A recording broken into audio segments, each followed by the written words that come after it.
The Democrats are doubling down on dumb, and if they continue on this road, they're going to lose in 2026, 2028, and beyond.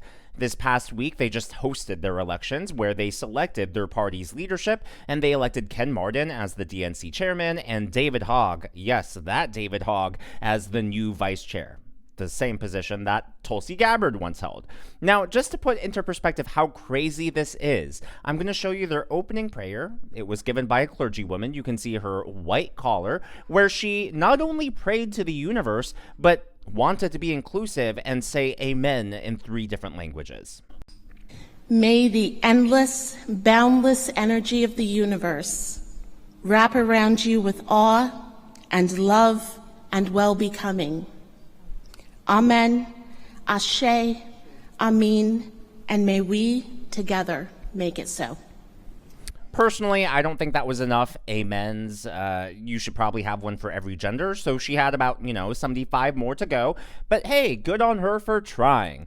Well, when they were all on stage, by the way, the elections were partly hosted by MSNBC. So there you have it. We have proof now that the DNC and the mainstream media, especially MSNBC, are aligned. We've all known this. But the fact that MSNBC was on the ground broadcasting this live and their own hosts were actually hosting the elections, that says everything you need to know about that cozy relationship. Well, surprise, surprise, the litmus test to be qualified for a DNC chair position was to believe that the reason that Kamala Harris lost in 2024 is because of racism and misogyny.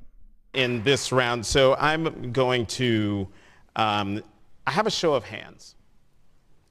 How many of you believe that racism and misogyny played a role in Vice President Harris's defeat? Okay. So that's good. You all pass.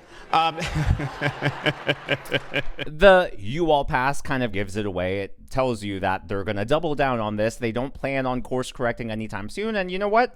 If they're not going to course correct, I'm not going to complain because I don't want that sort of craziness anywhere near the White House. It's almost as if all of them have collective amnesia and they've forgotten that the American people have already elected a black president, not once, but twice, with overwhelming popular vote wins. I mean, in 2008, it wasn't even close with John McCain. And then as far as sexism goes, trust me, Americans are ready to elect a female president. They just want one that's actually qualified and competent to do the job. Racism, sexism aren't involved. And the fact that they don't want to do any introspection about their policies, about their messaging, about their ideology.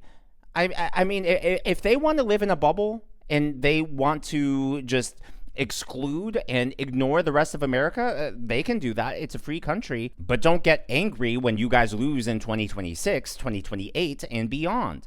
Of course, we shouldn't be surprised that the Democrats have chosen to double down on stupid. We've seen it the last few weeks. Ever since Trump was inaugurated, all of their complaints have been about accusing him of being a racist and accusing him of being a Nazi, accusing him of being literal Hitler. None of their actual critiques have been on his policies. The best example of this are the identity months. So you may have heard that by now, the Department of Defense has announced that identity months are dead. And what the left has done, they've used that announcement to say, there it is, that's proof. Trump hates minorities, he hates black people, and he wants America to be a white country. None of that is true. Trump has officially proclaimed February to be Black History Month. This is from the White House website, the official government website, National Black History Month 2025. This was published on January 31st, where Trump is proclaiming and recognizing February 2025 as National Black History Month.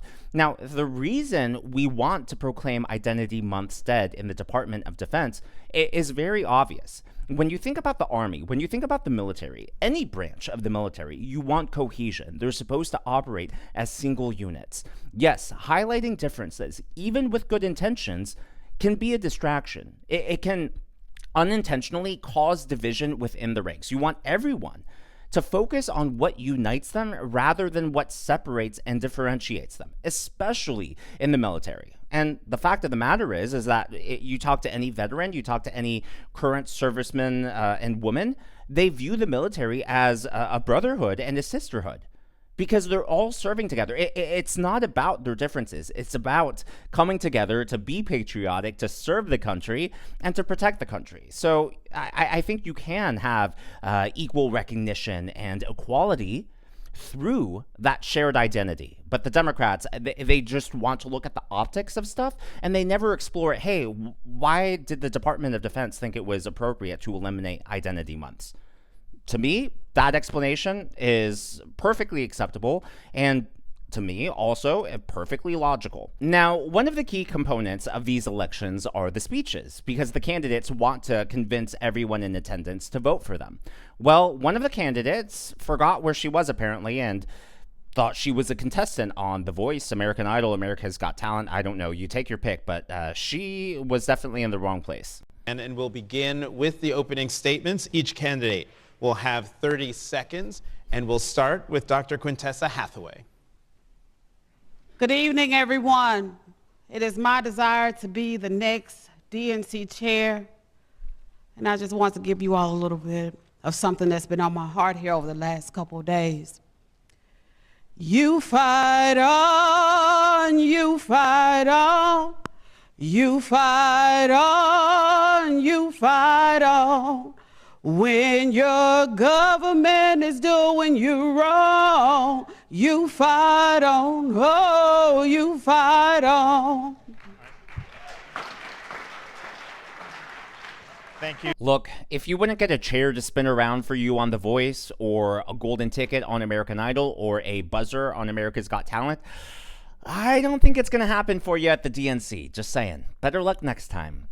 Well, a DNC gathering is not complete without someone complaining about stolen land. And you know what? It's best to make that complaint about stolen land in a language that isn't English, so, you know, everyone understands you.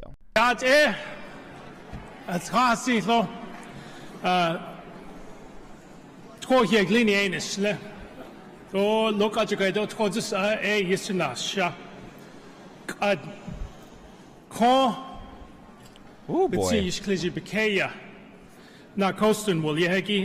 I wonder if the sign language person is signing in English or in that language. Welcome. The Democratic National Committee wishes to acknowledge that we gather together to state our values on lands that have been stewarded through many centuries by the ancestors and the descendants of tribal nations who have been here since time immemorial.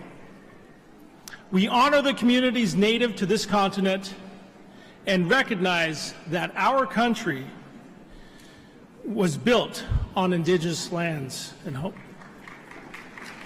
I'm so sick of the narrative about America being stolen land and the narrative that all of us are immigrants. It's almost as if every Democrat has collectively forgotten the words settlers and colonies and colonialism from their language, like from their dictionary. It's just those words no longer exist in their brains. Maybe one of these days I'll make a video on that, because it's just flawed. And if you look at virtually every history of every nation in the world, there's no country that exists without its own version of conquest and colonization. This has been going back for centuries, from the Viking expansion to the Mongols, from Greenland to what's going on today in Gaza. Yet the Democrats want to act as if the formation of the United States of America is a unique sin and a historic stain on the history of all of mankind. It's just ridiculous, and I feel sorry for people on that side of the aisle who, for whatever reason, are just filled with self-loathing on a national level. It truly is a disgrace, and I believe it disqualifies them from holding national office. Now, what was really interesting is the DNC had very specific rules on how ballots must be cast in their elections. So, you know, in states like California, oh, you don't need ID. Oh, we don't need signature matching. Yet, to vote for the DNC chair for all these positions, not only did you need ID to enter the building, but your signature had to be legible and your signature had to not be fraudulent. Who would have thunk? Step 4, sign your ballot. Sign your ballot. Sign your ballot.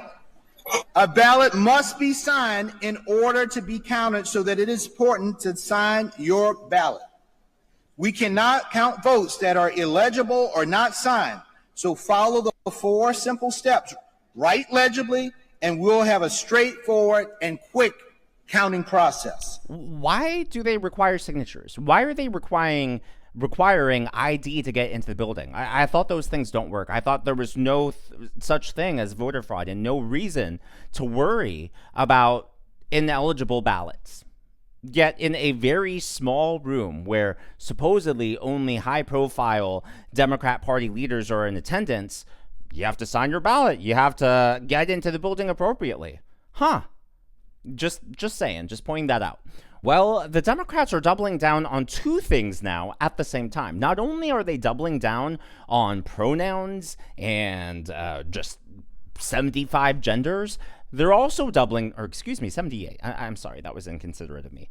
They're also doubling down on DEI. So basically, they want diversity, equity, inclusion as far as genders are concerned. So you can't vote for 2 males. You can't vote for 2 females. We have to have balance with all the genders. We need to DEI all those genders into Democrat Party positions. So see if you can keep track of their gender rules and who you are and aren't allowed to vote for. Rules specify that when we have a gender non-binary candidate or officer, the non-binary individual is counted as neither male nor female, and the remaining 6 offices must be gender balanced.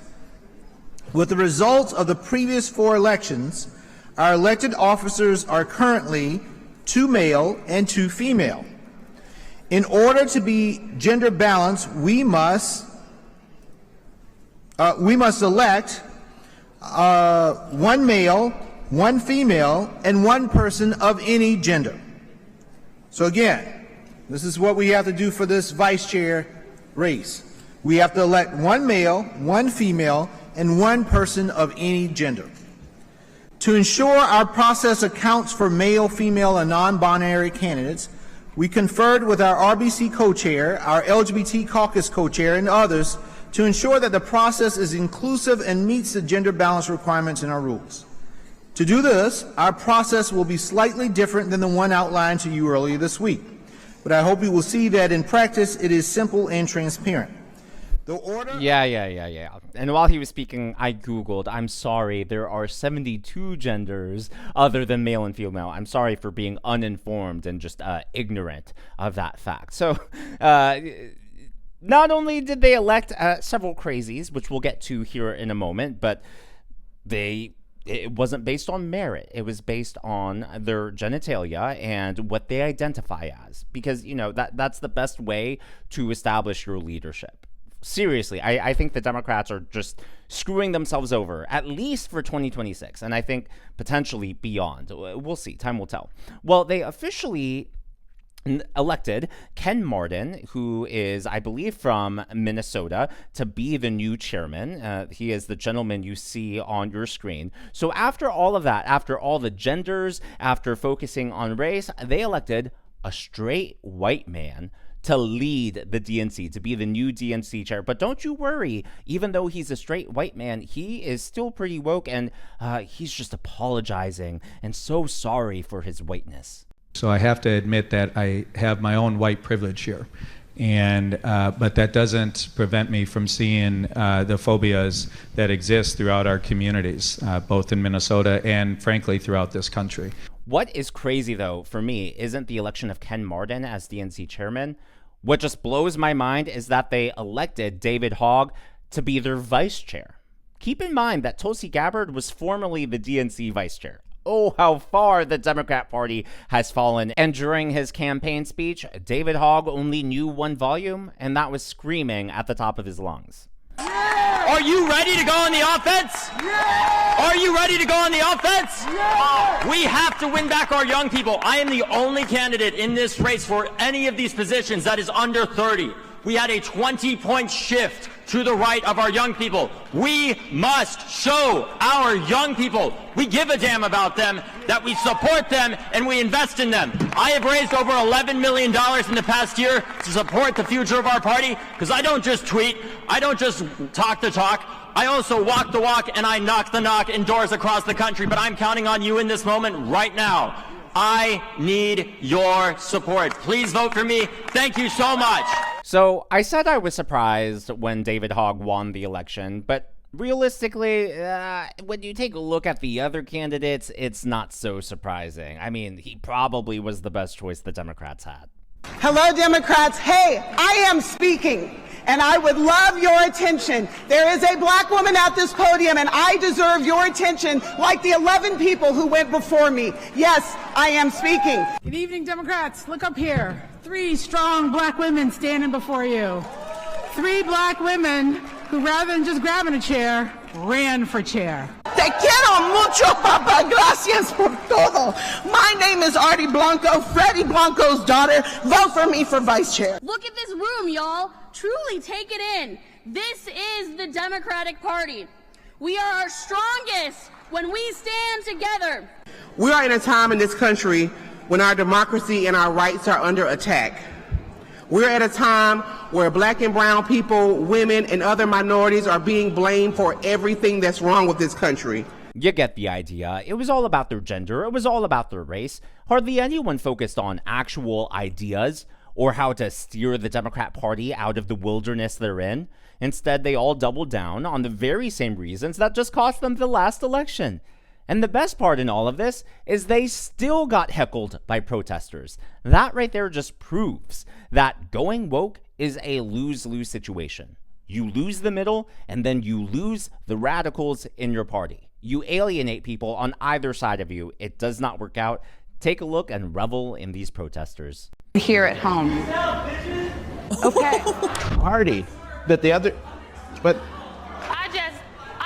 Can you just, okay, hello? Excuse me. Election cycle. You do not. These particular. And Democrats are still taking money from the arsonists. Would you have done anything differently? I'm sorry. Everyone. Yeah. And that right there is why I think the DNC elections went from a circus to a train wreck. It just never got better. And that pretty much summed up the entire event. As always, all of this is just my analysis and commentary, and I would love to know yours in the comments below. So, what was your favorite or least favorite part of the entire event? For me, the standout moment was when all of the candidates raised their hand and said that racism and misogyny are the reasons why Kamala Harris lost. And then the moderator said, "You will pass." That just proves that they're not going to change the course. They're not going to do any introspection. And I think that's good news for people who just want common sense and for people who want all of the divisive rhetoric and ideology to just go away once and for all. If you haven't already, please be sure to give me a thumbs up. I know it's a simple thing to ask for, but it really does help me reach more viewers like you in the algorithm. Be sure to smash that subscribe button and to check out one of these videos.